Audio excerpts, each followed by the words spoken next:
Então, boa tarde a todos e todas.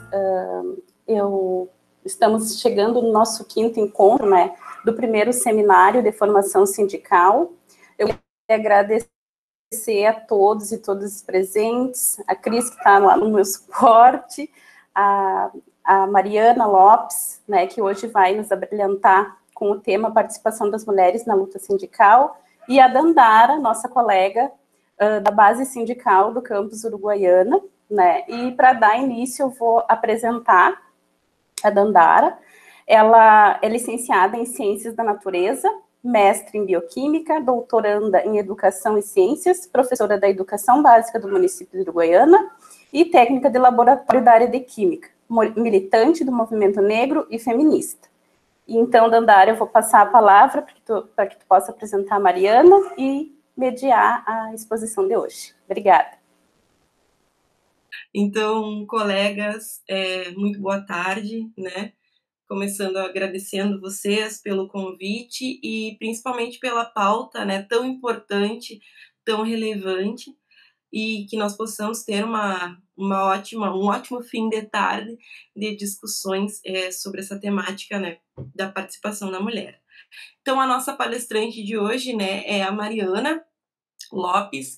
Ela é doutora em História Social, técnica administrativa da UFG e faz parte da coordenação da pasta da Mulher Trabalhadora da FASUBRA. Então, para que a gente possa, né, Mariana, seja muito bem-vinda e vou passar a palavra para ela já para que a gente possa começar as nossas discussões. Oi, gente, boa tarde. É um prazer muito grande estar aqui com vocês, né? A gente está tão longe, mas felizmente, assim, com a tecnologia e agora na pandemia também pode estar perto, tanto que for, que essa é a forma que a gente tem mais de um ano de encontrar as pessoas. Muita saudade da Cris, principalmente que a gente tem uma relação mais próxima, mas muita saudade também, eu já estive muito aí pelo Rio Grande do Sul. É um estado, eu brinco que eu conheço mais o Rio Grande do Sul do que Goiás. Mentira, não é não, mas é quase o mesmo tanto.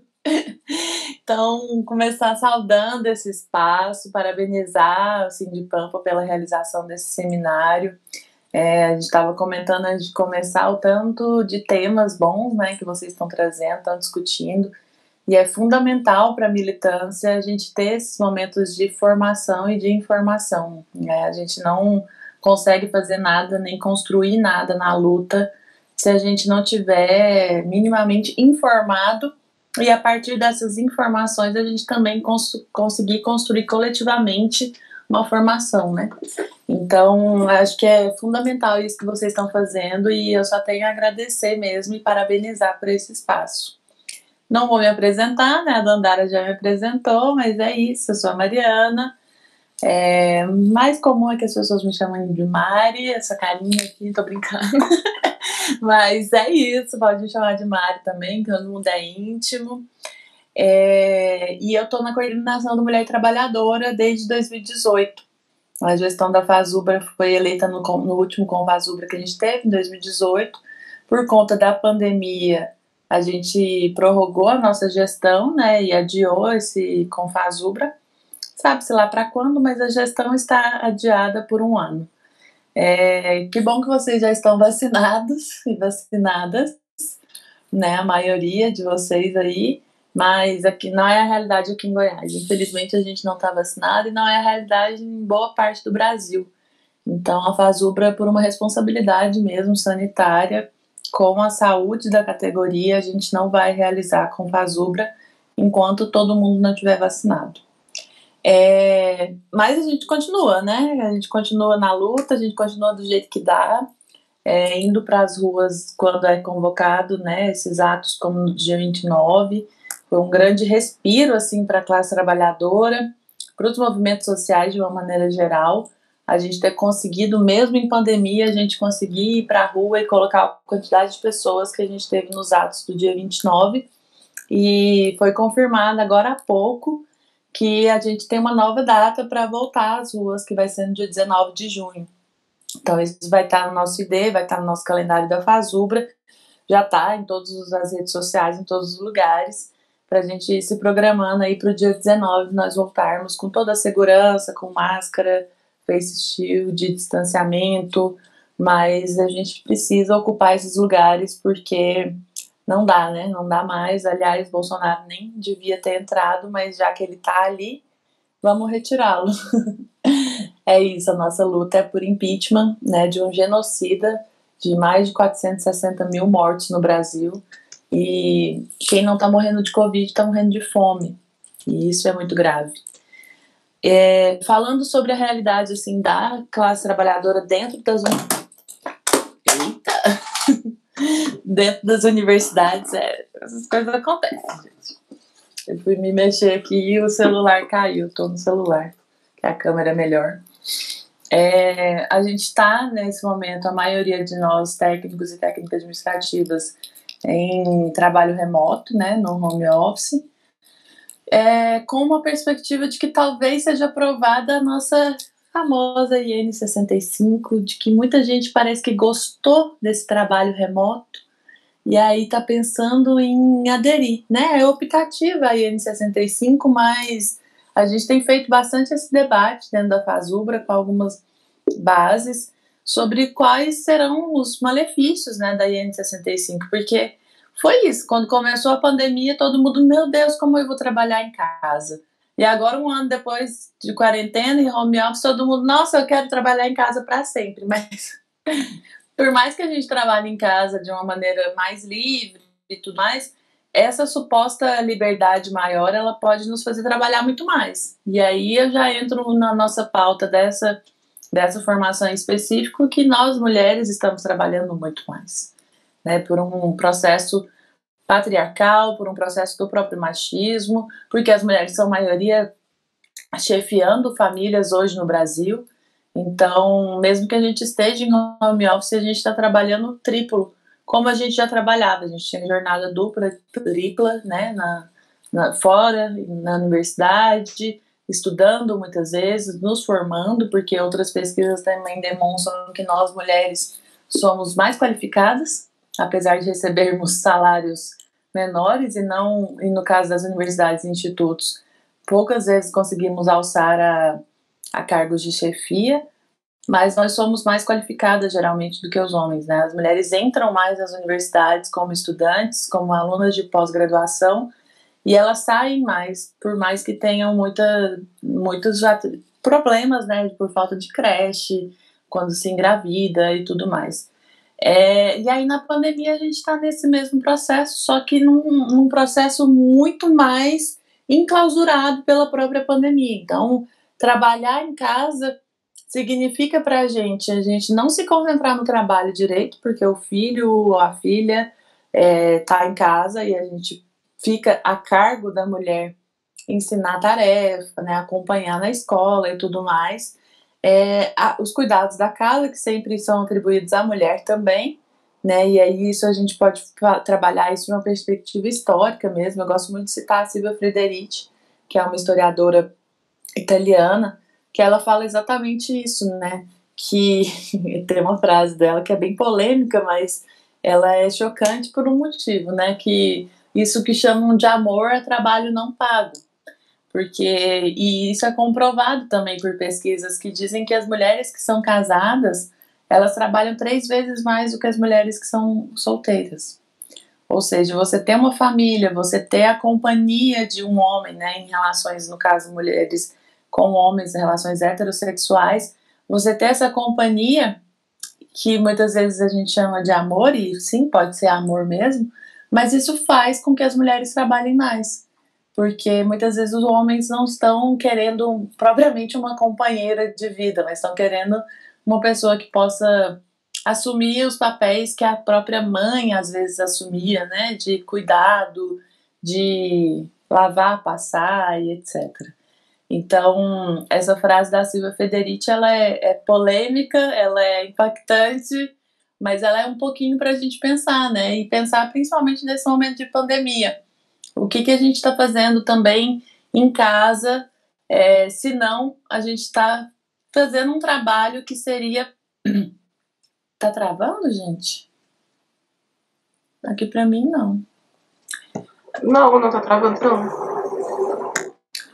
a gente realizar um trabalho que seria um trabalho que, se propriamente fosse atribuição, por exemplo, do Estado, que é uma defesa que muitas feministas fazem, as feministas que estão num debate classista, que colocam a questão de classe também como uma questão principal dentro das nossas perspectivas, muitos dos nossos trabalhos que são feitos em casa, eles deveriam ser feitos pelo Estado.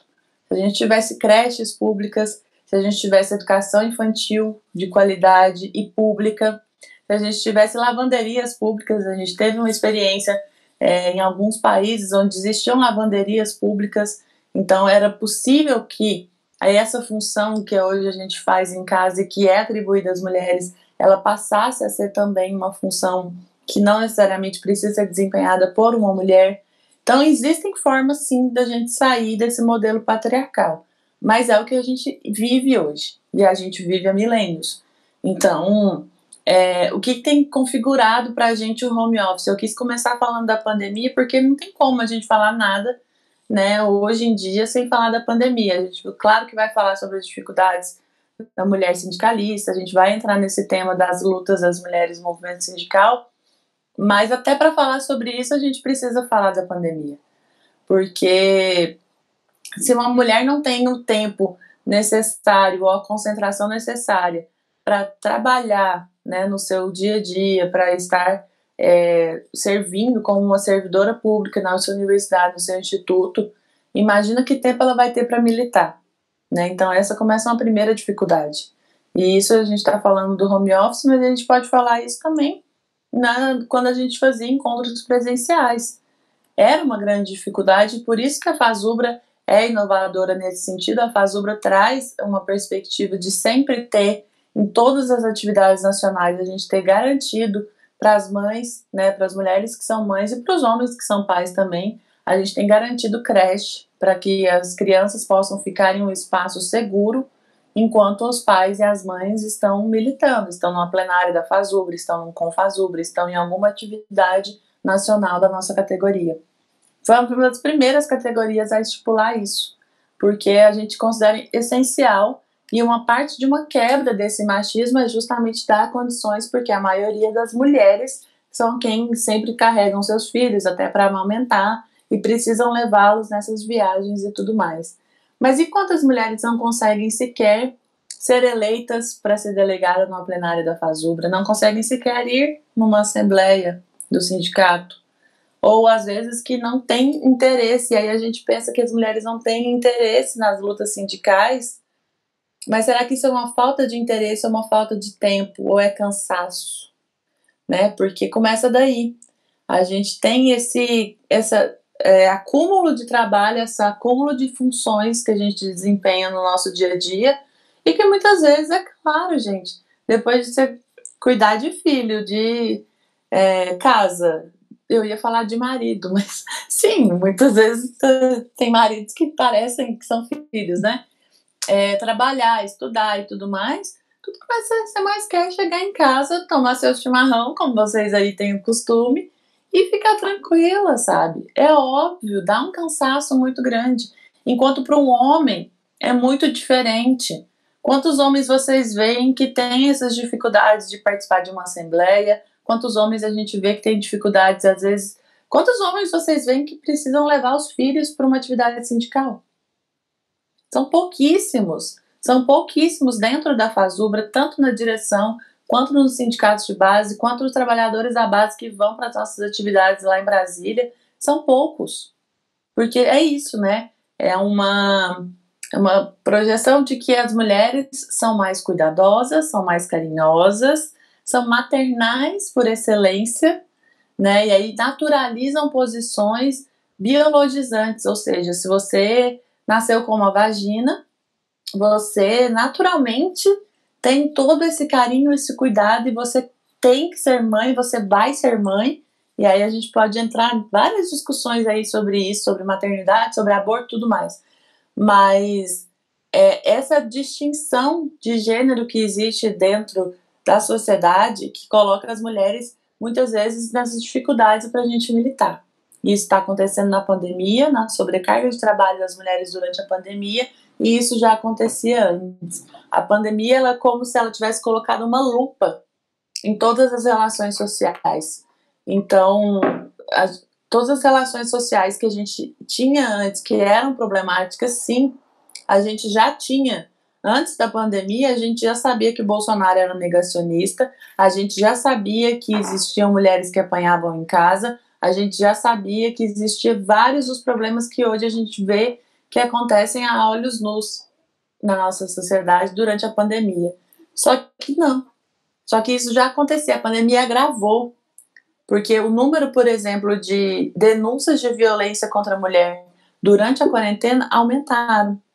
Mas é claro, as mulheres estão confinadas dentro de casa com seus algozes, com as pessoas que agridem, com as pessoas que muitas vezes fazem violência psicológica, porque a violência não é só a violência física, mas ela é também uma violência psicológica, ela é uma violência patrimonial, que é quando as mulheres... um exemplo do que a pandemia escancarou de violência contra a mulher. Tem algum microfone ligado, só... Um exemplo do que a pandemia escancarou de violência contra a mulher em relação à violência patrimonial. Muitos homens, quando saiu o auxílio emergencial ainda no ano passado, e que a proposta do Bolsonaro, do executivo, era R$200, o Congresso conseguiu 600, com muita luta da bancada de mulheres dentro do Congresso, a gente conseguiu 1.200 para as mulheres que chefiam famílias.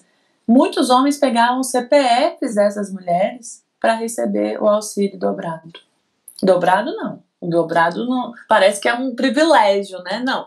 Receber o que é de direito, né? Receber como uma chefe de família que tem mais pessoas para cuidar, que tem mais pessoas para sustentar e e que por isso conseguia receber os R$1.200. Muitos homens estavam pegando o CPF para receber o auxílio de R$1.200. Então isso tem nome, isso é violência patrimonial. É quando o homem se apropria do que é o bem daquela mulher, do que é o dinheiro, do que é monetário mesmo, financeiro da mulher. Então, várias das violências contra a mulher foram escancaradas durante a pandemia. Escancaradas. Seja pela violência física, pelo aumento de número de feminicídios, que vale lembrar, aumentou desde o início do governo Bolsonaro. Também não é uma questão só da pandemia, mas, claro, a pandemia também fez agravar. Mas desde o começo do governo Bolsonaro, desde o início de 2019, eu me lembro de uma estatística de um mês de governo Bolsonaro tinha aumentado, acho que 27, não, tinha tido 20, em um mês, foi isso, exatamente isso. Em janeiro de 2019, tinha tido 27 feminicídios, ou seja, sabe? Uma coisa muito assim, porque é óbvio, né? Os fascistas estão saindo do armário. E não saindo do armário como uma coisa boa, como o movimento LGBT faz, né, que sair do armário quer dizer se assumir. Mas saindo do armário é saindo dos porões da ditadura, saindo da onde eles nunca deviam ter saído. Então se assumindo e dizendo nitidamente para todo mundo que são sim fascistas, que querem volta da ditadura, que são a favor de tortura, que querem matar preto, pobre, que querem matar LGBT e que odeiam mulheres. Essa é a realidade que a gente tem vivido no Brasil desde a eleição de 2018. E foi por isso que esse cara foi eleito. E quem foram as primeiras a alertar sobre isso foram as mulheres. Né? O primeiro movimento que teve no Brasil dizendo alguma coisa contra o Bolsonaro, dizendo, pelo amor de Deus, não vamos eleger esse cara. Esse cara que fala que não ia estuprar uma outra parlamentar em plena sessão pública da Câmara dos Deputados porque ela era feia. Fazendo suposta piadinha com estupro. Um cara que falava que os filhos não iam se relacionar com uma pessoa negra porque eles tinham sido bem educados. Um cara que falava que ele tinha tido 4 filhos e na 5ª ele deu uma fraquejada e nasceu uma mulher. Então nós mulheres, no primeiro turno ainda, a gente já fez o movimento Ele Não. No segundo turno o movimento Ele Não foi maior ainda. A gente já alertava de que esse cara não podia ser eleito. E aí o que tem reverberado dentro da sociedade, a gente não precisa ficar aqui repetindo, mas vocês sabem, a gente tem sentido na pele o que tem acontecido, não só nos movimentos de combate às opressões, mas o que tem acontecido para nós também, servidores públicos. O que é essa reforma administrativa que está aí avançando a passos largos, né? E várias outras medidas que estão sendo colocadas pelo Executivo de solapar os direitos da classe trabalhadora. E tudo isso foi alertado primeiramente pelas mulheres. Então, esse papel fundamental das mulheres nas lutas, que com pouco tempo, né, e com toda essa dificuldade que a gente tem para estar nos momentos de assembleias, para estar nos momentos em que a gente se reúne e traça táticas e estratégias para a luta, quem tem feito diferença no Brasil há muito tempo tem sido as mulheres, né? Desde a eleição de Bolsonaro, ou se a gente quiser, a gente pode voltar um pouquinho.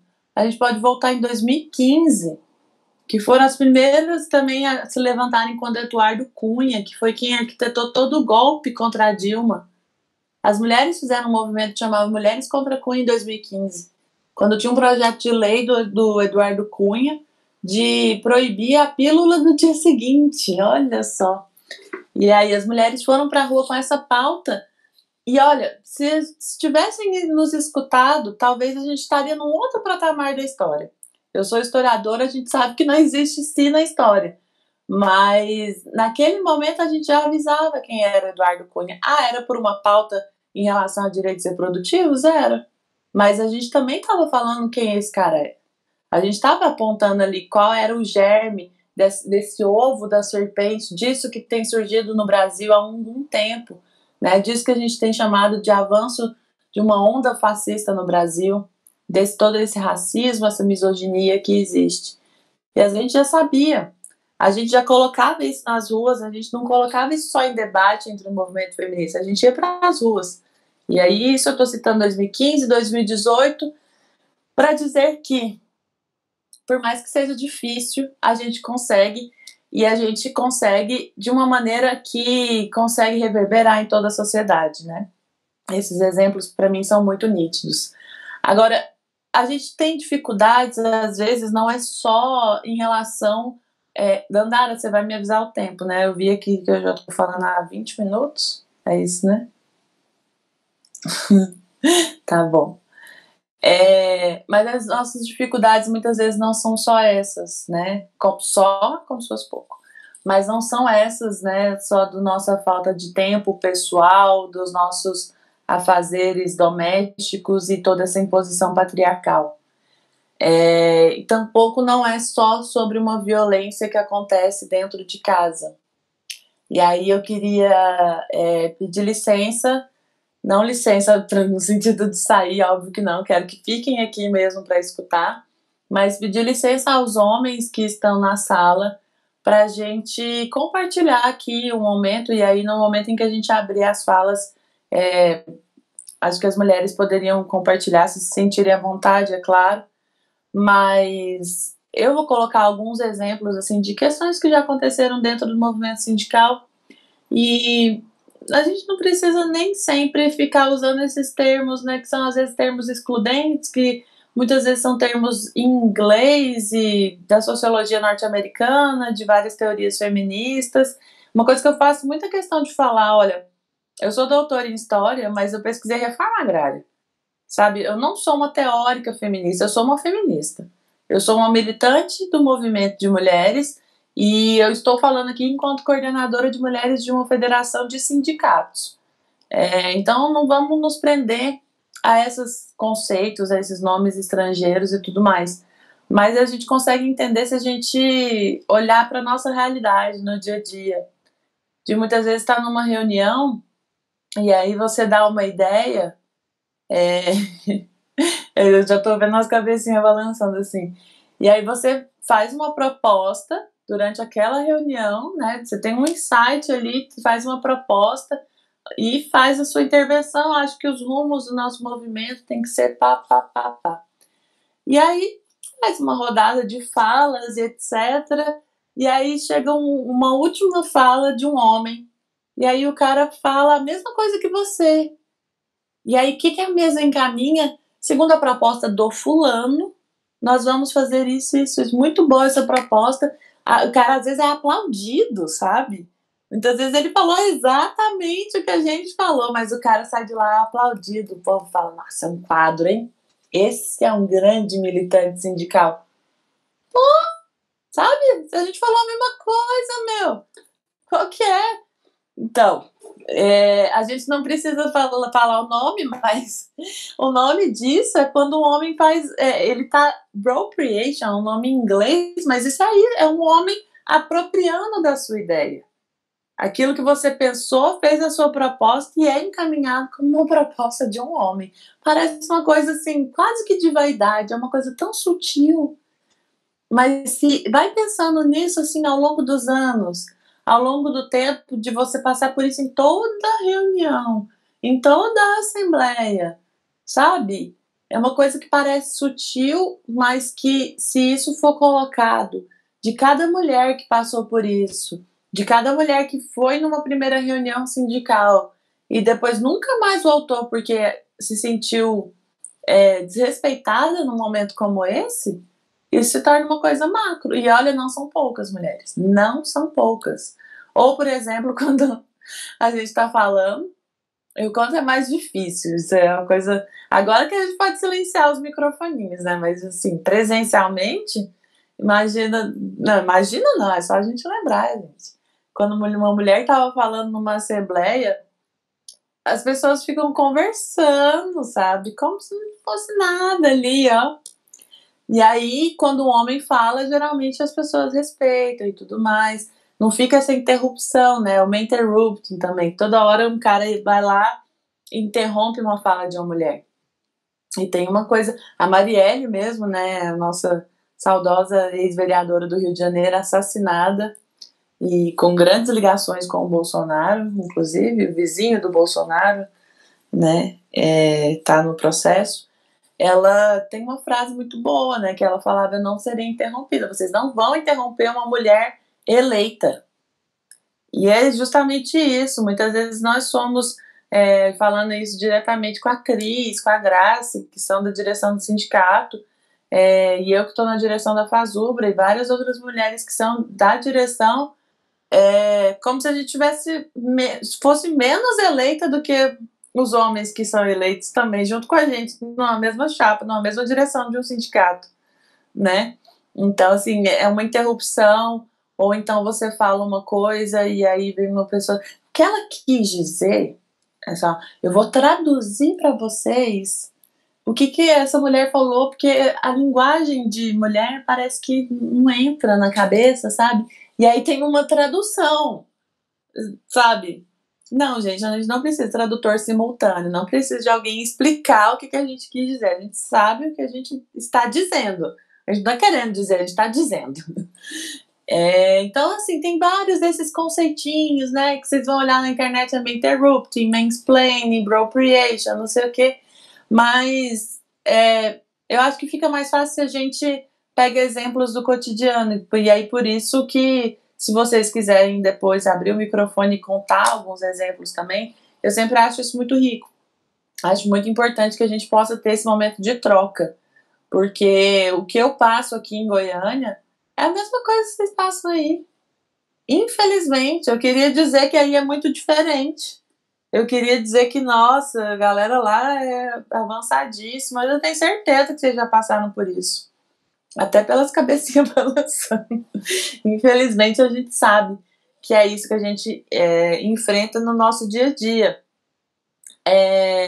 E aí, gente, acho que para não ficar uma coisa como se fosse um muro de lamentações, assim, isso não é muro de lamentações, não é mimimi, não é vitimismo, mas para a gente não ficar só na reclamação, eu gosto sempre de dar esses exemplos do que as mulheres já conquistaram, né? A gente poderia entrar aqui numa de ondas do feminismo e tudo mais, mas esses exemplos mais recentes, 2015, 2018, para mim já são válidos, né? Especialmente na luta sindical.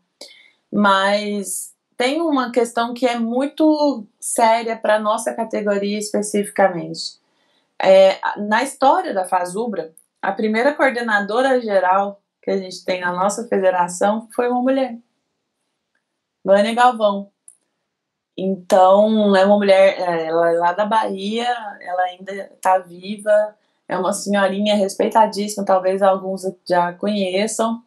E foi a primeira, na época nem era coordenadora geral, era presidenta, primeira presidenta que a gente teve na federação foi uma mulher. E a Fazubra tem um processo também de que a Fazubra, na história, né, da nossa federação, tem uma história muito rica, de que a gente era eram várias associações, não tinha ainda, né, a regulamentação dos sindicatos, eram várias associações no Brasil inteiro, e teve essa unificação. Então, considera-se que foi uma fundação da Fazubra porque teve essa unificação dessas associações de servidores do Brasil inteiro. Quem articulou isso foi uma mulher. Óbvio, né? Não foi uma mulher, assim, não uma mulher maravilha, uma heroína. Claro que foi um trabalho coletivo, mas quem estava ali na presidência, à frente de tudo isso, era essa mulher que chama Vânia Galvão. Então, a gente tem dentro da nossa categoria um histórico de mulheres de muita luta, né? E a gente pode citar outras, para a gente não esquecer nome nenhum, eu não vou citar nenhum, mas essa eu faço questão de sempre citar.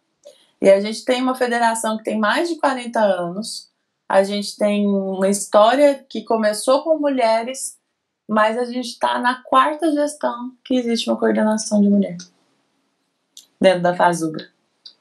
Como que as coisas, né, assim, a gente nasceu, a gente foi fundada por uma mulher, mas nunca tinha existido uma coordenação das mulheres. Coordenação da mulher trabalhadora existe há 4 direções, ou seja, cada direção tem aí 2 a 3 anos, a gente tem uma história recentíssima de uma pasta, de uma coordenação específica para tratar sobre as lutas das mulheres dentro da nossa federação. O que parece um contrassenso, né? Porque se a gente foi fundada e tem tantas mulheres na categoria, tem uma companheira nossa de Uberlândia, que ela fez a dissertação de mestrado dela, depois vocês procurem, a Aline, eu esqueci o sobrenome, mas eu mando para a Cris e ela passa para vocês. Eu posso mandar até a dissertação inteira. Ela fez um estudo de caso da UFO, mas que isso dá para a gente também fazer sobre várias universidades do Brasil, né?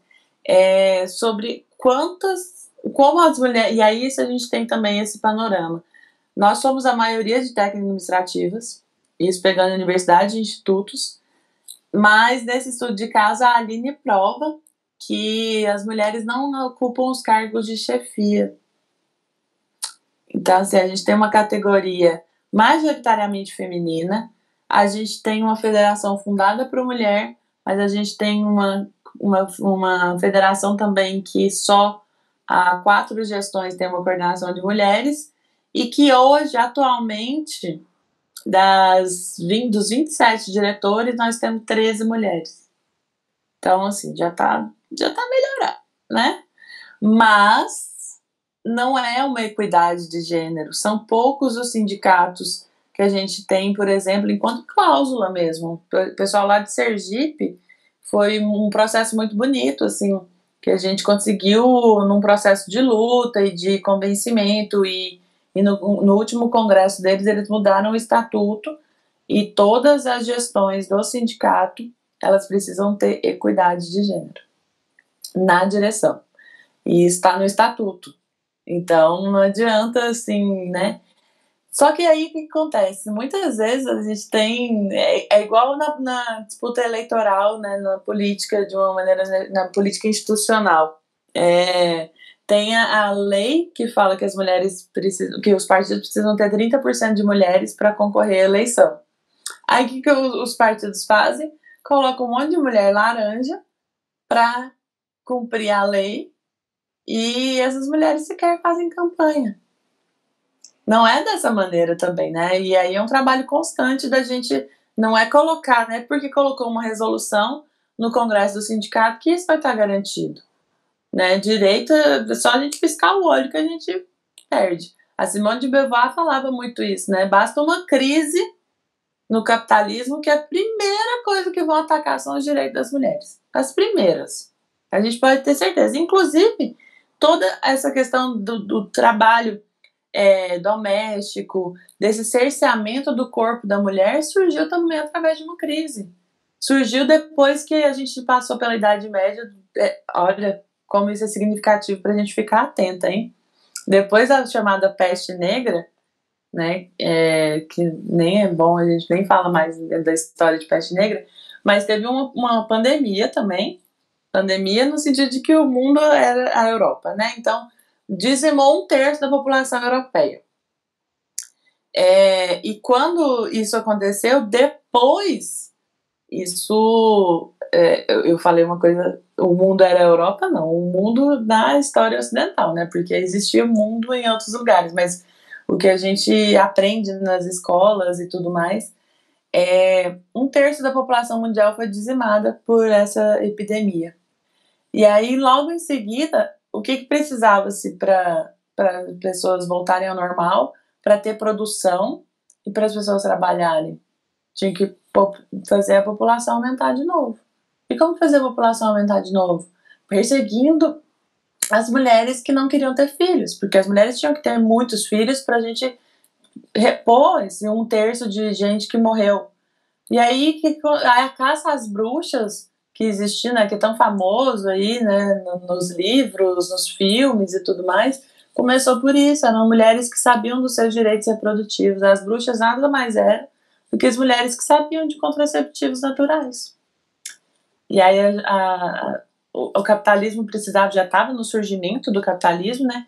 A Igreja Católica também estava nessa tríade aí da igreja, nobreza e capitalismo surgindo. A gente teve a perseguição às bruxas, que eram justamente mulheres que não queriam ter filhos, que sabiam métodos contraceptivos e que muitas vezes abortavam ou que muitas vezes sabiam usar plantas, etc. Isso foi depois de uma pandemia, então a gente pode pensar no que, fazendo um paralelo com hoje, o que pode vir depois dessa pandemia que a gente está vivendo hoje. Então, esse momento que a gente está vivendo, ele é muito importante também para a gente refletir historicamente do que a gente já conquistou, mas de que direitos a gente não pede de joelhos, né? A gente reivindica de pé e com muita luta. Então, a gente pode sim perder direitos, a gente já pode estar perdendo essa adesão à IN 65, por exemplo. Muita gente pode não estar vendo como uma perda de direitos agora, mas a longo prazo pode ser uma perda de direitos. Então, assim, é importante a gente... Eu fui lá na Idade Média e voltei agora para a IN 65, que foi como eu comecei minha fala, porque eu estou vendo aqui que meu tempo está acabando, mas para a gente ficar atenta de como essas mudanças, elas parecem sutis, mas que elas vão engendrando mudanças muito maiores. Então parece que a gente está ganhando qualidade de vida ficando mais tempo em casa e aderindo ao home office. Mas a gente pode estar perdendo porque a gente está trabalhando muito mais. Ou a gente está perdendo um convívio social que muitas vezes esse é o único convívio que a gente tem. Né? Muitas vezes muitas mulheres não conseguem sair de casa para fazer mais nada que não seja trabalhar. E elas não têm esse direito de ir e vir garantido, né? Muitas vezes pelo patriarcado, pelo excesso de trabalho, ou por um marido que pratica essa violência psicológica e muitas vezes uma violência física também. Então, sair de casa para trabalhar, ir para a universidade, para ir para o Instituto Federal e estar ali no meio das colegas, e muitas vezes é uma forma da mulher também, olha, bater um papo, saber o que está acontecendo com a outra, da gente saber o que está acontecendo com o colega. A gente pode perder tudo isso se a gente continuar só em casa.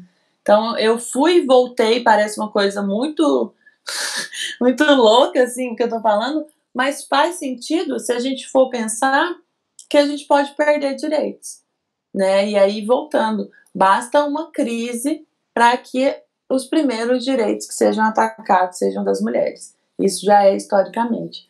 Então, isso é um incentivo. Na verdade, isso não é uma coisa apocalíptica de, ai meu Deus, o que a gente vai fazer? O que a gente vai fazer é continuar lutando. E aí, o que a gente vai fazer é continuar também incentivando a participação de cada vez mais mulheres. E não só mais mulheres, mas eu acho que a gente precisa incentivar a participação da categoria como um todo, né? E isso é uma outra coisa, por exemplo, que a IN 65 pode fazer para a gente. Imagina, tanto que é difícil mobilizar nesse trabalho remoto, para as pessoas participarem dessas reuniões online, para assistir live. Ninguém aguenta mais live, gente. Nem live de artista, de cantor que a gente gosta, ninguém aguenta mais assistir. Vai querer assistir live de sindicato? Ninguém tá aguentando, sabe? Então, quanto que é difícil a gente mobilizar as pessoas remotamente. E aí a gente, porque quer, vai aderir a uma coisa que vai dificultar a nossa mobilização? Não faz muito sentido, sabe? O ser humano é um ser social. A gente precisa estar em contato. A gente precisa se abraçar. A gente precisa, nem que seja para brigar também, né? Mas a gente precisa ter desavenças. A gente precisa ter esses momentos de a gente estar em contato, porque é assim que a gente cresce. É assim que a gente consegue fazer as nossas sínteses, né? A gente tem uma tese, uma hipótese e uma síntese. E é assim que a gente vai caminhando, e é assim que a gente sempre conseguiu fazer no movimento sindical e em outros movimentos. O movimento feminista também é assim. O feminismo não é o feminismo. São vários feminismos. Tem muita feminista que eu discordo. Mas discordar é uma coisa. Agora também vilipendiar uma mulher e etc, e atacar, não, aí não tem como. A não ser que seja aquela médica que falou na CPI da Covid ontem. Aí tudo bem, ela precisava ser interrompida mesmo. Gente, ó, eu tô vendo aqui, eu pedi pra marcar meu tempo, mas eu tô vendo que meu tempo tá acabando. Eu espero que não tenha sido muito confuso. Eu falo demais, eu vou e volto, mas isso é mania de historiadora, sei lá. Mas eu acho que o que a gente joga pro debate agora, e aí eu queria muito escutar vocês, é sobre essa. Primeiro, né? Isso que eu fiz a provocação lá atrás, o que a gente já passou dentro das nossas experiências como sindicalistas, mas principalmente uma mensagem de incentivo, né, de que mesmo que a gente passe por tudo isso, olha quantas mulheres estão aqui, olha quantas mulheres nós temos na nossa categoria, olha o quantas mulheres já fizeram ao longo da história, né, mundial, ao longo da história da nossa própria federação.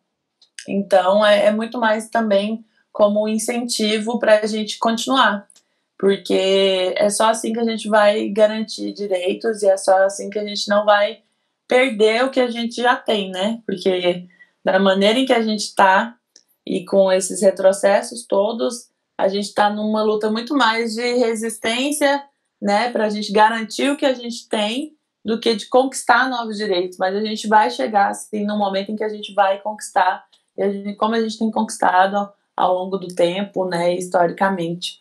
E usando como exemplo nossa fundadora da federação ou todas as outras grandes mulheres que a gente teve na nossa categoria ou em outras categorias, mas que estiveram à frente de lutas sindicais, de lutas dos trabalhadores do campo, da cidade. E é isso, eu vou parar um pouquinho que eu preciso beber água. Se eu bebendo chimarrão, eu vou beber só uma aguinha mesmo, que tá mais quente. Um pouquinho mais quente do que aí. Obrigada, gente. Obrigada, Mariana. Acho não, né? Foi extremamente importante a tua fala. Acho que todas nós, todos e todas nós, principalmente nós mulheres, né, nos sentimos muito contempladas com todos os aspectos que tu trouxeste, porque realmente, né, eu fiquei olhando também aqui, as câmeras estão abertas, né, vários momentos que tu estava falando, a gente balançava a cabeça, concordava, acabava, nesse momento, nesse sentido, infelizmente, né, relembrando algumas situações que a gente passa na nossa jornada de formação, enfim, desde a infância até a nossa construção adulta e até o momento que a gente chega agora. Tu falou do chimarrão, né? Mas aqui a gente toma chimarrão até quando tá calor, né? Então, pode estar 40 graus e a gente tá tomando chimarrão ainda. Apontei várias coisas, assim, que acho que são pertinentes na nossa discussão, mas eu gostaria de fazer ainda um recorte dentro da tua fala, né? Assim como eu tu te identificas como uma mulher feminista, né, e não uma teórica da área. Eu também sou uma mulher feminista. O meu conhecimento do feminismo vem da militância, propriamente dito, né, mas não sou uma pesquisadora da área. Mas a gente tem muitas vivências e acho que nessas vivências é que a gente constrói o nosso feminismo e a nossa prática, né, enquanto militantes. E gostaria de fazer um recorte dentro da tua fala, né, que é o recorte de raça, né, que ainda, além de tudo isso que a gente trouxe com relação à pandemia, né, o empobrecimento que já tem dados que apontam de mais de 60% das mulheres negras no nosso país, após o período da pandemia, né? Então, a gente sempre faz esse recorte de que nós, mulheres negras, nós estamos à margem, muito à margem da sociedade. Se a gente pudesse fazer uma escadinha, né? Nós ainda estamos mais à margem do que o homem negro, enfim.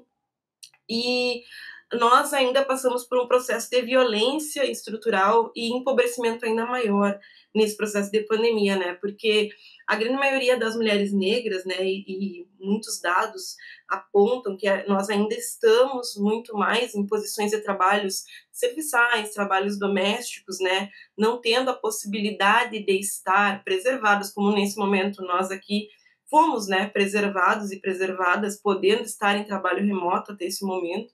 Agora, a partir da nossa vacinação, a gente já não sabe como é que as coisas vão se dar. Mas a grande maioria das mulheres negras não puderam estar nesse momento de preservação. Muitas vezes as famílias, né, estavam em casa, preservadas no ensino remoto, mas a trabalhadora doméstica, ela continuava indo na casa, ela continuava pegando transporte público, ela tinha que sair para o supermercado, para fazer as compras. Então, é um recorte que eu acho bem necessário que a gente faça também, né? Além de toda essa jornada de trabalho triplicada, intensificada que a mulher teve ficando em casa, a mulher negra, né, ela ainda tem essa jornada ainda maior, porque além de cuidar da sua família, da sua casa, muitas vezes ela está num papel de cuidadora de outras famílias, né, de outras casas, e esse papel ele nunca foi preservado, né. Essas mulheres elas sempre estiveram mais expostas e ainda mais no período da pandemia, principalmente pelo trabalho informal, né. Então, eu acho que é um papel que a gente vem tendo, vem construindo, né? Se a gente olhar hoje para a nossa sala aqui, a grande maioria que está na nossa sala, na nossa discussão, são as mulheres, né? A grande maioria na nossa categoria são mulheres, assim como a Mariana já falou, e que a gente possa cada vez mais ter esses espaços, né, de fala e de escuta, né? Porque, como a própria Mariana falou, muitas vezes o feminismo ele não contempla todos, muitas vezes a luta ela não contempla todos e a todas, né? E sempre a gente se vê, por exemplo, eu sei o tamanho do privilégio e o que foi construído para cada uma de nós estarmos aqui, né? Quem veio antes, as nossas ancestrais, e dentro do movimento negro, e principalmente na questão, aborda esses aspectos dentro do movimento negro, a gente trabalha muito com ancestralidade, né? Nenhuma de nós chegou aqui sozinha, né? Nenhuma de nós teve o privilégio construído sozinha. E às vezes as nossas lutas elas não contemplam essas mulheres que estão em outros papéis, se a gente pegar até as servidoras terceirizadas que trabalham nas nossas universidades, né? Muitas delas não tiveram as suas vidas, suas jornadas de trabalho preservadas, mesmo com a pandemia, mesmo com as universidades praticamente vazias, continuavam com jornadas de trabalho para manutenção do seu emprego, né? Então, acho que isso é bem importante da gente refletir. E aí eu queria, né, que a gente pudesse ouvir as companheiras, outros relatos, outras histórias, e que a gente pudesse pensar, né? Acho que o principal é que a gente possa pensar estratégias para enfrentar e para ressignificar esse momento. Acho que a gente pode pensar juntas estratégias para ressignificar essa história, principalmente no período pós-pandemia, né? Será que nós vamos continuar chegando no momento pós-pandemia, retornando às universidades na mesma quantidade, com as mesmas discussões? Eu acho que tudo vai ser bem diferente quando a gente voltar, né? E nós, mulheres, vamos precisar nos fortalecer muito umas com as outras para romper e para vencer esse momento pandêmico, para chegar lá e continuar avançando em algumas pautas que a gente retrocedeu, infelizmente, principalmente nesses anos de governo Bolsonaro, né?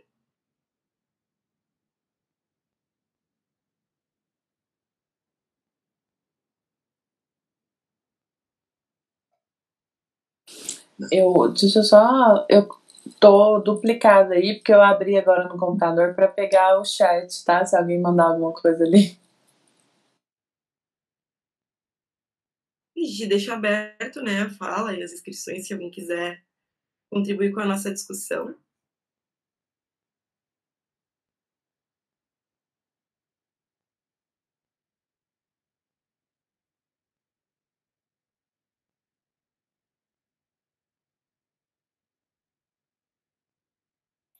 Graciela levantou a mão. Pode falar, Graci.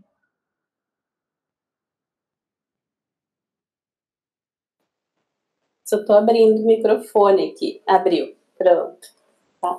Eu fiquei esperando, porque vai que mais alguém, né, se inscrevesse. Eu gostaria de agradecer, né, a Mariana e a Dandara pelas colocações, assim, e também fiquei pensando muito com relação na fala. A Mariana trouxe vários aspectos históricos, né, que ela trouxe, e me lembrou muito também da relação com a nossa Constituição, né, que é uma Constituição que não prevê ali os direitos da mulher, né, mesmo ela sendo revisada, enfim, a gente não está contemplada de fato. E fiquei pensando com relação aos direitos que vocês colocaram, das perdas de direitos, mas também o quanto a gente ainda precisa conquistar direitos, né? Porque nós, quanto trabalhadoras, o direito reprodutivo, ele não é visto na sociedade como algo que também está produzindo mão de obra.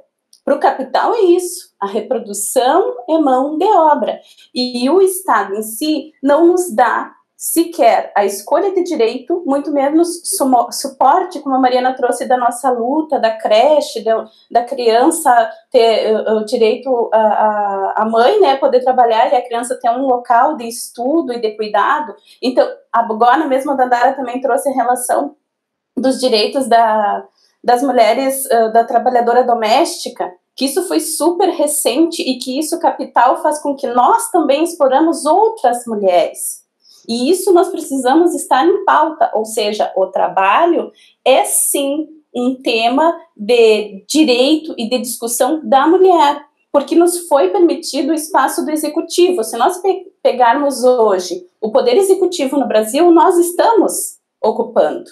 Mas o legislativo e o judiciário, que são poderes também supra, né, importantes, não temos tanto espaço. E aí a Mariana trouxe todo o porquê que a gente não, a dificuldade da gente estar nesse espaço, da necessidade que a gente sente de estar militando para ocupar, mas também a dificuldade que a própria estrutura, né, a estrutura do país não nos permite isso, né? Então eu estava pensando isso quando vocês trouxeram nessas perdas de direito, mas também a nossa luta contínua para, de fato, ganhar esses direitos que ainda não nos foram permitidos, né? Então, quando vocês trouxeram essa relação, eu fico pensando e gostaria de perguntar assim, que estratégias nós poderíamos pensar, estruturar, enfim, juntas, para o pós-pandemia a gente, de fato, trazer essas pautas para dentro do sindicato e para dentro dos espaços em que, entre colegas, né, podemos estruturar e fazer com que, se ainda a gente não percebeu, porque como vocês trouxeram, eu também sou militante, né, a gente percebe nesses encontros, nesses espaços de fala e nesses espaços que a gente tem de diálogo, né, então que estratégias nós poderíamos pensar pós-pandemia, ou enfim, dentro do estado que hoje, dentro das situações que nós temos, para que a gente possa trazer esses temas e conseguir debater com as colegas, né? Porque eu acho que é super importante a visão que a gente tem que colocar das pautas das mulheres, né? Porque a mulher, a pauta dela é trabalho. Quais são as nossas condições de trabalho? A própria questão da IN65 dentro da instituição e de todas as instituições que vai ser implementada, eu vejo que muitas mulheres e setores inteiros de mulheres não vão querer aderir. E por que a surpresa da gestão? Porque não entendem que o trabalho da mulher, ele é somado, ele é triplicado. É claro que a gente não vai querer aderir a isso. É complicadíssimo para a mulher, sabe? Então, eu gostaria que vocês trouxessem, assim, outras pessoas também que pudessem, para a gente pensar como que nós poderíamos trazer mais essas pautas, a gente poder conversar dentro da categoria, seja pós-pandemia, seja no trabalho remoto, enfim, e agradecer.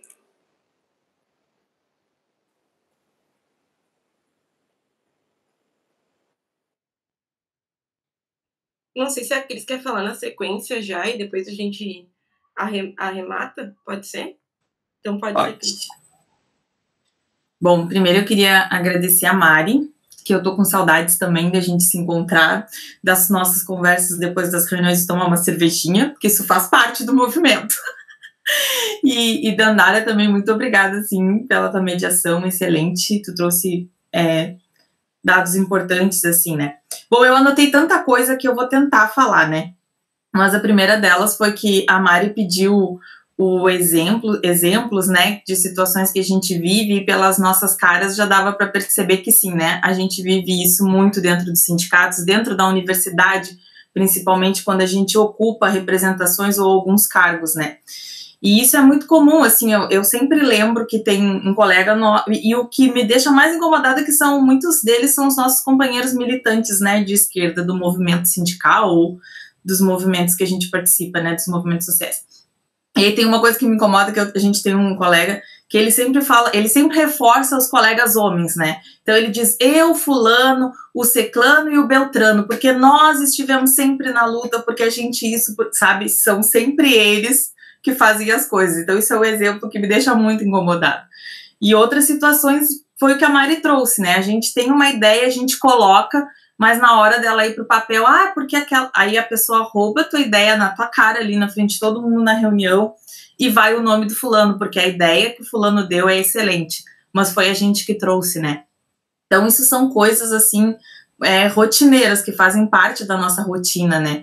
E eu acho que uma coisa que a gente tem que aprender é a desconstruir isso, né? E uma coisa que eu tenho feito, assim, dessa fala desse meu colega, é que eu comecei a usar isso, porque eu, a fulana, a ciclana, porque a gente tá aqui no conselho do campus, então eu comecei a citar eu e as gurias nas reuniões, né, para ver como isso é desconfortável, né, quando eles nos colocam nesse lugar que só eles fazem as coisas. Então acho que a gente também precisa pensar em estratégias para acabar com isso, assim, né, porque estamos todos na luta juntos, e assim como eles acham que tem muita capacidade, a gente também tem, e a Mari trouxe, assim, né, um histórico que a gente sempre esteve à frente de todas essas lutas, né, principalmente nessa do Fora Bolsonaro, né, naquele grande movimento do Ele Não.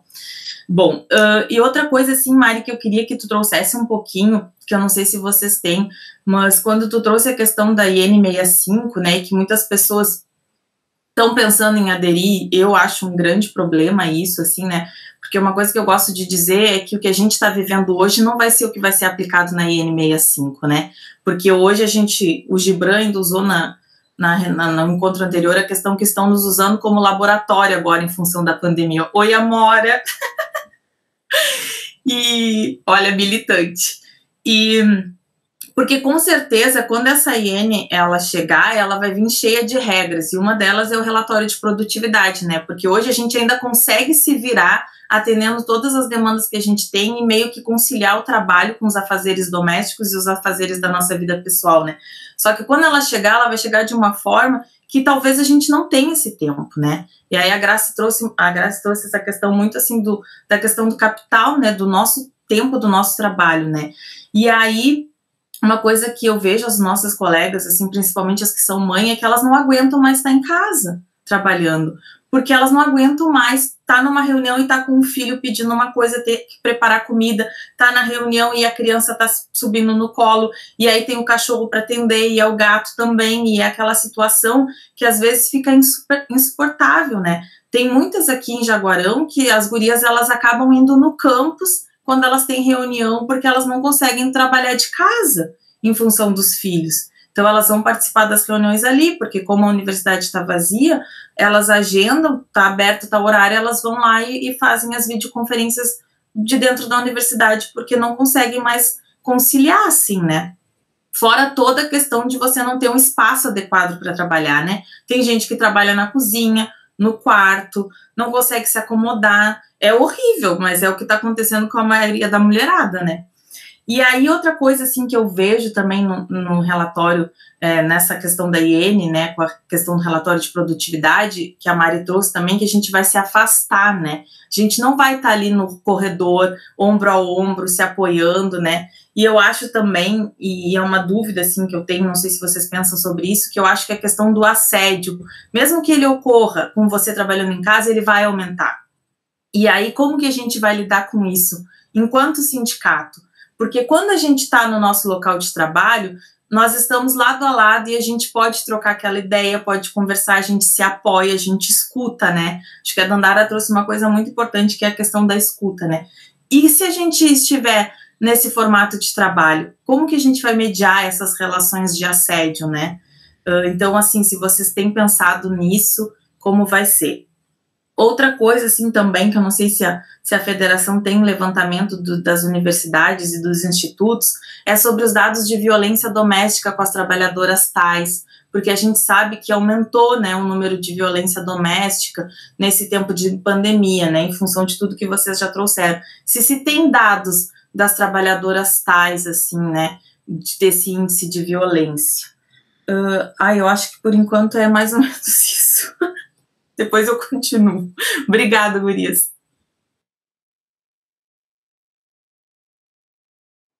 Obrigada, gurias, pelas falas, né? É extremamente importante trazer outras questões, outros aspectos que a gente precisa pensar, né?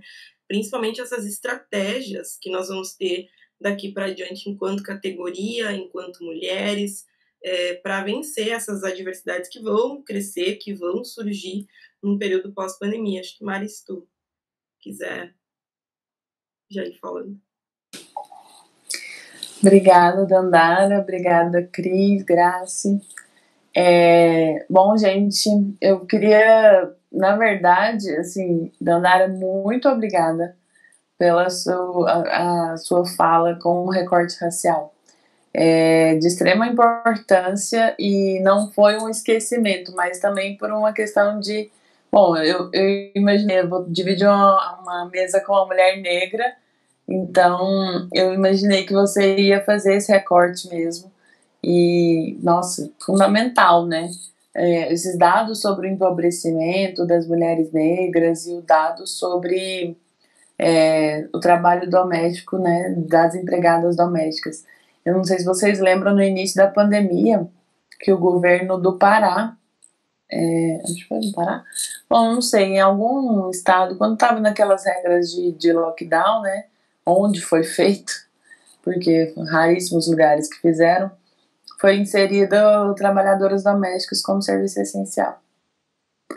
Ou seja, as mulheres, mesmo naquele período onde estávamos tentando ficar em lockdown, onde as pessoas estavam mais em casa mesmo, que agora, né, eu não sei aí no Rio Grande do Sul, mas aqui em Goiás é um abre e fecha, lockdown de tantos dias, depois abre de novo, isso aí é só para aumentar.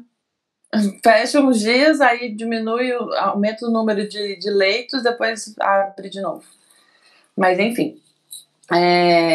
E aí lá no governo, acho que foi no Pará mesmo, que colocou as empregadas domésticas como serviço essencial. Então elas, ou seja, as pessoas não têm, entre aspas, capacidade, né, de lavar sua própria roupa, de limpar sua própria casa, de ser um adulto funcional, né? Isso não é fazer nada demais, gente. Isso é só você ser uma pessoa adulta. Que você limpa sua própria sujeira, você faz sua comida, e enfim, né? É um adulto funcional, né? Não precisa de alguém para fazer isso, né? Principalmente não precisa de uma mulher preta na maioria das vezes, que é um resquício também da escravidão, né? O Brasil foi o último país a abolir a escravidão no mundo. E sobre uma opressão internacional, né? Uma opressão não humanitária, mas uma opressão comercial para que o Brasil abolisse. Então, assim, a gente tem esses resquícios e é terrível que a gente ainda tenha, inclusive na nossa arquitetura, né? Tem apartamentos com o famoso quarto da empregada, para a empregada dormir dentro da... Nossa! Isso são alguns dos nossos resquícios de escravidão que a gente ainda tem no Brasil. E aí, falando especificamente sobre nossas trabalhadoras, para as trabalhadoras terceirizadas, eu acho muito significativo que quando a gente vai falar sobre trabalhadoras terceirizadas, a gente separe. Porque até pouco tempo atrás, essas trabalhadoras e esses trabalhadores que hoje são terceirizados eram técnico administrativo. Em 96, quando foram extintos os concursos para as categorias A e B, Até então a gente tinha concurso para jardineiro, concurso para merendeira, concurso para cozinheira, para faxineira. Todos esses cargos hoje que tem empresas privadas fazendo esse serviço, né? E aí são vários trabalhadores, trabalhadoras de diversas empresas, o que pulveriza e o que faz com que a gente dificulte ainda mais a nossa mobilização. Isso não é uma distinção. Não sei, a universidade de vocês é muito nova, né? Mas aqui na UFG a gente ainda tem muitas pessoas que são nessas categorias, que são da categoria que são A e B, que no seu cargo original são esses cargos, né? São faxineiros, motoristas, até os motoristas, inclusive, se eu não me engano, são categoria A e B, né? Então, assim, essa distinção a gente acaba percebendo nas nossas próprias maneiras de tratar. A gente trata os trabalhadores e trabalhadoras terceirizados de uma maneira diferenciada. São raros os sindicatos filiados à nossa federação que têm representação dos trabalhadores terceirizados. Então, nós mesmos já fazemos nossas diferenciações. Nós mesmos, ao falarmos sobre esses trabalhadores, a gente faz essa diferenciação. É óbvio que há uma diferenciação trabalhista, mas eles e elas são da nossa categoria, são também técnicos administrativos. Tem pessoas que estão na nossa categoria até hoje que são desses concursos e que infelizmente não existe mais concurso para esses cargos. Então, acho que, assim, vocês estavam falando de perspectivas pós-pandemia, né? Eu não sei como é que é no Sindipampa, mas acho que uma boa perspectiva pós-pandemia é a gente também fazer essa luta com os trabalhadores e trabalhadoras terceirizadas, né? E aí acho que fazer essa luta com os trabalhadores e trabalhadoras terceirizadas quer dizer que a gente vai ter que enfrentar um sindicato patronal, por exemplo, porque o sindicato dessas empresas, ele não é um sindicato que representa trabalhadores, ele é daquele sindicato que representa a empresa. Aqui na UFG, por exemplo, o sindicato que representa, entre aspas, os trabalhadores terceirizados, ele representa a empresa de limpeza, de segurança, é o mesmo sindicato. Só que você vai ver, na verdade, eles estão representando as empresas que fazem que concorre à licitação. Então, assim, a gente tem que ter em mente do que a gente está entrando. A gente está entrando numa disputa com uma categoria, com um sindicato que já é institucionalizado em um sindicato patronal e com uma categoria que é extremamente pauperizada, com uma categoria que é invisibilizada e que, na verdade, é a nossa categoria.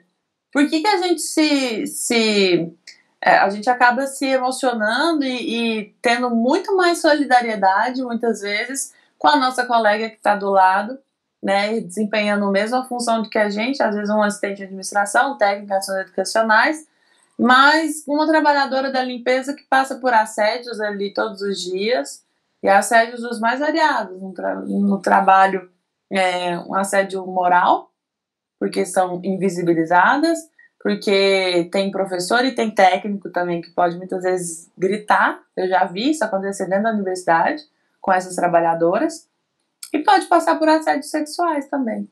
E quem está ali com elas? Esse sindicato patronal? Assim, acho que uma boa perspectiva para a gente pensar do que a gente vai fazer, né, para a gente não só não perder direitos, mas para a gente garantir direitos e a gente conquistar novos direitos, é pensar em conquistar direitos também junto com essas trabalhadoras e com esses trabalhadores. É pensar que enquanto a gente está em home office, eles estão lá na universidade, que a universidade está vazia, mas tem um monte de gente lá trabalhando.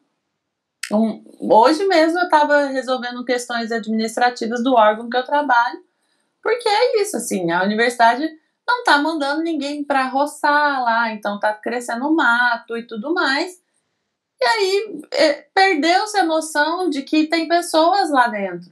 Não é assim, não é porque os professores, os estudantes e os técnicos administrativos não estão indo que não tem ninguém. A gente precisa manter o mínimo daquela universidade, porque tem pessoas ali que estão trabalhando todos os dias, que nunca deixaram de ir, e pior, estão indo de ônibus, pegando transporte coletivo lotado. Então, um grande avanço, e isso eu falo isso nos diversos sindicatos onde eu participo de várias atividades, como a Graça muito bem falou, falar sobre mulheres é falar sobre trabalho. A precarização no Brasil e no mundo, mas especificamente no Brasil, a precarização tem rosto de mulher. A gente percebe que desde serviços, há muito tempo atrás, quando a gente tinha aquela... Hoje, né, já tem outro patamar e outro... O capital vai fazendo essas mudanças, né, para a gente achar que isso não é pauperização, isso não é exploração. Mas todo mundo com certeza conhece uma revendedora da Avon, da Natura, daquelas revistinhas. Isso é um trabalho informal dos mais mal pagos e de uma maneira mais precarizada que existe. E que todo mundo hoje acha muito maravilhoso, e eu também acho, dou todo o meu apoio aos trabalhadores de aplicativo, aos trabalhadores de Uber, iFood, Uber Eats, e todos os trabalhadores de aplicativo que estão de uma maneira muito correta reivindicando seus direitos e suas perdas trabalhistas, né, e que não tem direito trabalhista algum mesmo nessa forma precarizada de trabalho. Só que é uma forma que muitas mulheres e muitas famílias se constituíram.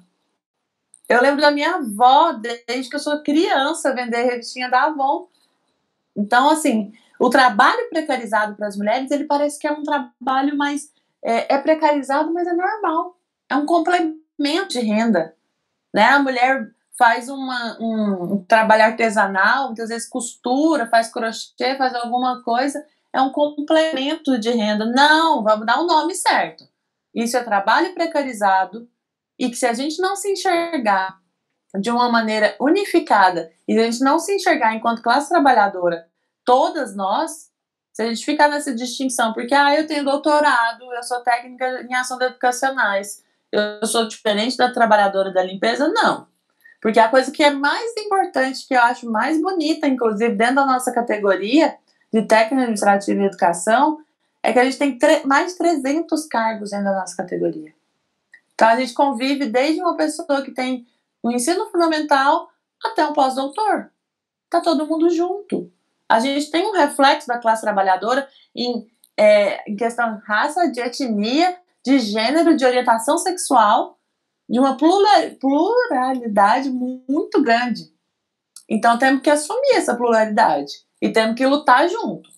Não é lutar por, não é estamos lutando pelos trabalhadores terceirizados, estamos lutando porque também somos trabalhadores precarizados e somos também trabalhadores que esses trabalhadores ainda são muitos da nossa categoria e só estão hoje em empresas terceirizadas porque a gente teve um decreto neoliberal em 96 que proibiu o concurso. Então, acho que para mim, assim, estratégia pós-pandemia, queremos garantir mais direito, queremos incluir cada vez mais trabalhadores e trabalhadoras, então a gente precisa incluir terceirizados e terceirizadas dentro das nossas lutas. E tá junto mesmo. Alguns exemplos a gente já tem no Brasil de sindicatos, né, filiados à Fazubra que fazem essa luta junto. E é interessante que, assim, dizer que o regime de trabalho é diferente, nós somos RJU, eles são CLT. É diferente. Só que isso não é impedimento, por exemplo, quando a gente faz a luta com os trabalhadores da EBSER, que infelizmente hoje também estão num regime de trabalho diferente. Então que isso também não seja impedimento para a gente estar na luta junto com os trabalhadores que estão vinculados a essas empresas terceirizadas.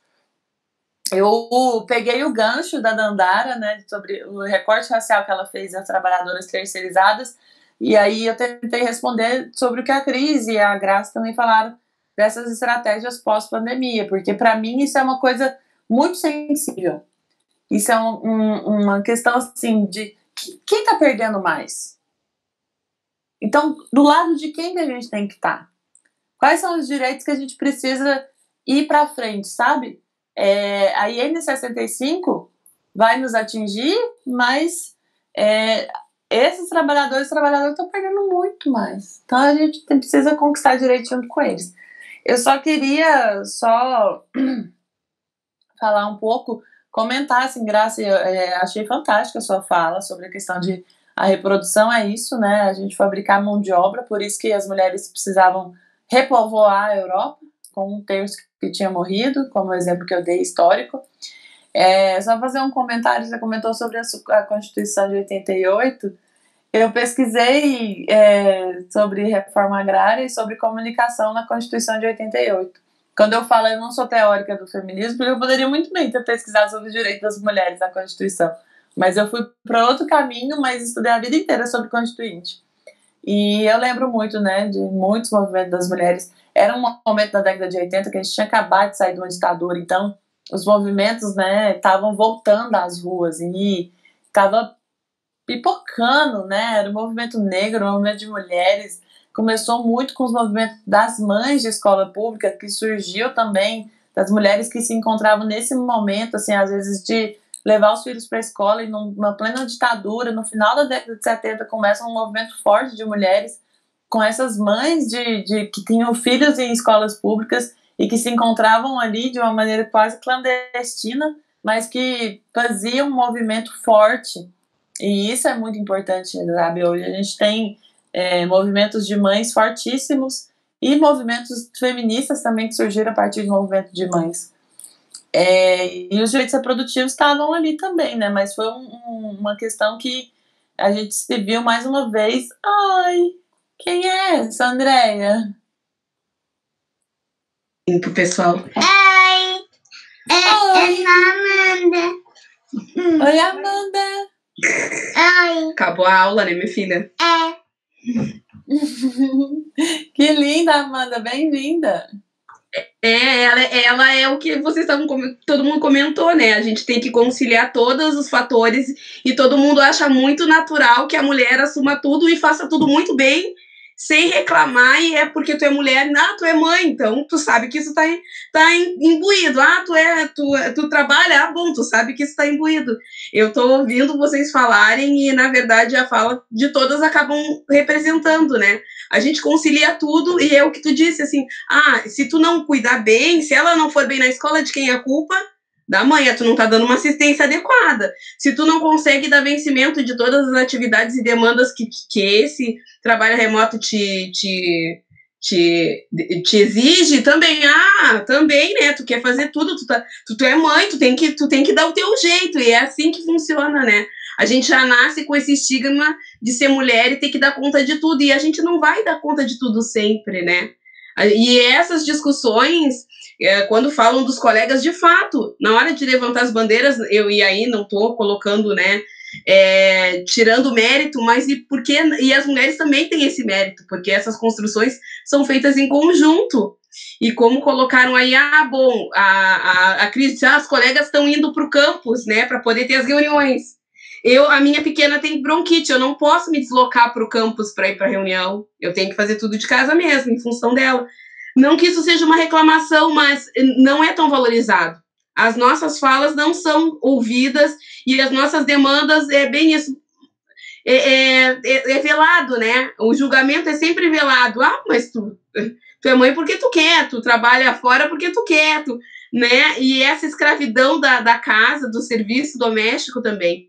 Porque tu tá dentro de casa, tu não consegue te organizar, separar tudo. A hora que ela tá com fome, como aqui você falou assim, tem a hora do almoço, tem a hora do lanche, tem a hora da merenda da escola, e tu tem que dar vencimento. Se tu tá sozinha, é uma coisa, tu te vira, tu come um sanduíche, tu vira à noite, que nem uma das meninas disse, eu tô colocando o sarrafo lá em cima, porque eu consigo atender todas as demandas, né? E nem sempre a gente vai conseguir atender todas as demandas e se sair bem em tudo. E a gente se cobra. E a gente se cobra o tempo inteiro, né? Eu não tô conseguindo. Como assim eu não tô conseguindo? Né? E aí e é bem complicado, mas são lutas e pautas que a gente não pode deixar de lado. E, na verdade, nós somos privilegiados. Eu ainda hoje estava comentando sobre isso. Eu me sinto muito privilegiada por a minha filha tá doente, ter um bronquite, ter asma, e eu poder trabalhar de casa. Né? Muitos servidores, muitos terceirizados não têm esse mérito. Muitas pessoas têm que sair para a rua, têm que levar o filho junto na escola. Agora, ela não está indo à escola justamente pela condição dela, mas tem coleguinhas dela que têm que ir para o trabalho com os pais. A mãe tem que levar, né? A mãe, geralmente, é a mãe que leva. bota debaixo do braço e leva. Então, eu acho que é importante a gente não deixar que isso se apague, que as pessoas que não têm esses mesmos privilégios que nós temos, que nós lutemos por elas também, né? E aí, nessas horas, a gente precisa de todo mundo, inclusive os nossos colegas homens. Por quê? Porque, como já foi colocado aqui, a ideia pode ser a mesma, as palavras podem ser as mesmas, e infelizmente a gente ainda não conseguiu mudar isso, deles serem ouvidos, mesmo falando as mesmas coisas que a gente, e a gente ser ignorada ou ser minimizado porque a gente está colocando, ou ser considerado mimimi porque é uma mulher falando, né? Então, a minha contribuição, até falei demais. Tá, tchauzinho. Tchauzinho.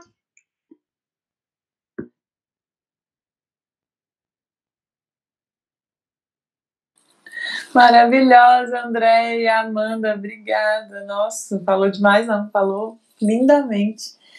O da Nara, acho que eu já tinha concluído, assim, e depois dessa fala da Andréia, eu nem me atrevo a falar mais nada, porque, nossa, obrigada, Andréia, obrigada, Amanda, foi muito bom. Eu só ia comentar sobre, a Cris fez uma pergunta, se a gente tem dados sobre aumento de violências, especificamente entre trabalhadoras tais, a gente não consegue fazer esse levantamento. A gente não consegue mesmo, porque já é difícil fazer, né? Infelizmente, muitas mulheres não denunciam. E a gente não recebe, não tem recebido, né? Nós, da Comissão da Mulher Trabalhadora, da coordenação, não temos recebido.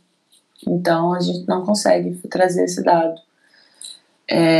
Também não tem como a gente perguntar e tal. Eu sei pelo que a gente vê de relatos e tudo, mas a gente não tem recebido, não chega até nós. Não sei como é que os sindicatos de base estão lidando, ou se estão lidando, né? Porque tem isso.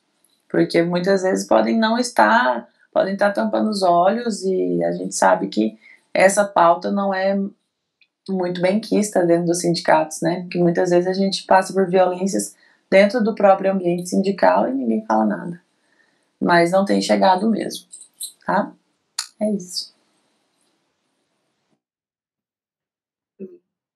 Que riqueza, né? A gente poder ter essa fala da Andréia. A gente, particularmente, eu acredito muito, né, na nossa questão de lugar de fala, mas também eu acredito muito no nosso lugar de escuta, né? Eu acho que a gente aprende nos dois lados, e é muito importante ver que isso é uma realidade de todas as mulheres, né, gurias? Independentes da tua instrução, do teu nível, essa sobrecarga, ela acontece para todas nós mulheres, né? E quando nós somos mulheres mães, né, no caso das mulheres que são mães, essa sobrecarga ela é ainda maior, infelizmente.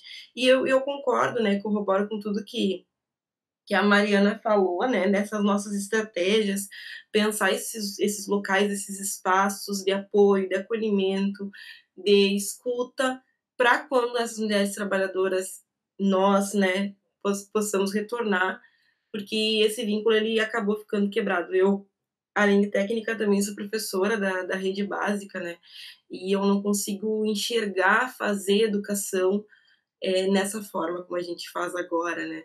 A gente trouxe o outro aspecto bem importante também, né? A gente trouxe o trabalho para dentro da nossa casa, né? Às vezes o trabalho era o nosso lugar de refúgio, como vocês já falaram, né? E agora ele invadiu o espaço da nossa casa, então está muito difícil separar as coisas, o momento de sentar para dar uma online, sentar para preencher um relatório, sentar para, né? Tá muito misturado, e isso afeta demais a nossa saúde mental, né? A gente não tem mais aquele espaço, o espaço demarcado. Aqui eu vou trabalhar, aqui eu vou cuidar da minha família, aqui eu vou cozinhar, aqui, né? Não tem mais, tá tudo misturado. E a saúde mental das mulheres, em que lugar fica, né? Onde que eu vou encontrar com uma amiga, que eu vou sentar com uma amiga, que eu vou, né, conversar com uma colega, que eu vou trocar uma dificuldade? Não existe esse espaço. A gente divide só hoje com as pessoas que vivem com a gente, com o marido, com o companheiro, com a companheira, enfim, com quem a gente vive, né? Então, tá tudo muito bagunçado. E a gente precisa, sim, ser resistência para garantir esses espaços, né? Para garantir também o mínimo de saúde mental para as nossas trabalhadoras dentro dos espaços de trabalho, em casa, enfim. Acho que isso vai ser o nosso maior desafio daqui para frente, né? Repensar esses espaços, não só de formação, de empoderamento, mas também de acolhimento, né? Porque como a gente não consegue fazer o levantamento, como a Mariana falou, né? Consegue fazer o levantamento das trabalhadoras que estão sofrendo violência doméstica, existe uma resistência das mulheres que estão têm determinado nível de instrução, que estão em um cargo público, delas admitirem e denunciarem essa violência, né? Existe uma dificuldade maior também.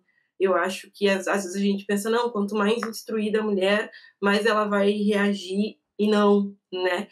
Mais ela vai, muitas vezes, ser tomada por um sentimento de vergonha, de culpa, quando, na verdade, né, a gente deveria fazer o caminho contrário. E muitas vezes é na universidade, é na escola, que a gente vai conseguir conversar com uma colega, com uma amiga, e ter a força para vencer esses momentos, né?